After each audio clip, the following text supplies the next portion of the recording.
दोस्तों चैनल को सब्सक्राइब करें, वीडियो को आखिर तक देखना लाजमी।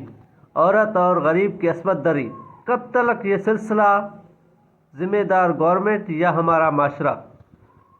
मैं आपसे एक मासूमाना सवाल पूछना चाह रहा हूँ, मगर इससे पहले आपको थोड़ा पस मंज़र बता दूँ।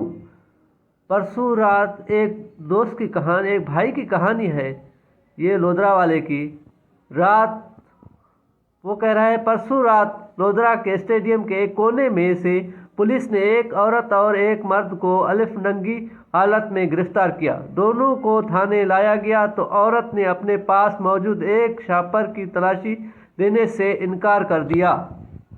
मंशियात का शुबा होने पर एसएचओ ने ज़बरदस्ती थैले की तलाशी ली तो इसमें से जो कुछ बरामद हुआ उसने थाने में मौजूद हर आदमी को हिलाकर रख दिया।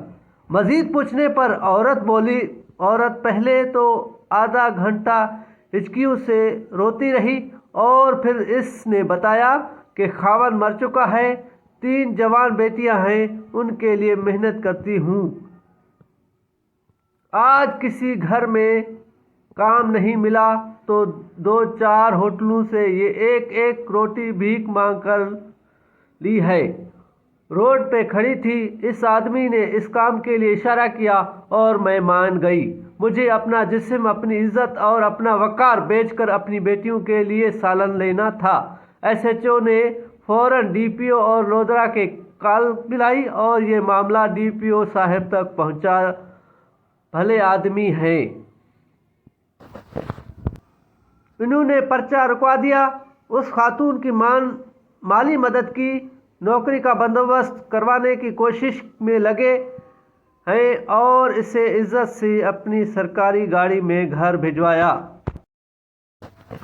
अब मेरा सवाल ये है कि इस खातून के साथ तो जो हुआ सो हुआ, लेकिन इस तरह की लाखों हवा की बेटियों के इनके कामों और मजबूरियों का जिम्मेदार कौन है? इनके ये गुनाह किसके सर होंगे? बिल्कुल दोस्तों, इनके ये गुनाह किसके सर और इसका ज़िम्मेदार कौन? हमारी गवर्नमेंट और हमारी इंतज़ामिया और माशरे में खामोश रहने। दोस्तों चैनल को सब्सक्राइब करें, लाइक करें और शेयर करें। चैनल को सब्सक्राइब करना ना भूलना और वीडियो को शेयर भी ज़रूर करना।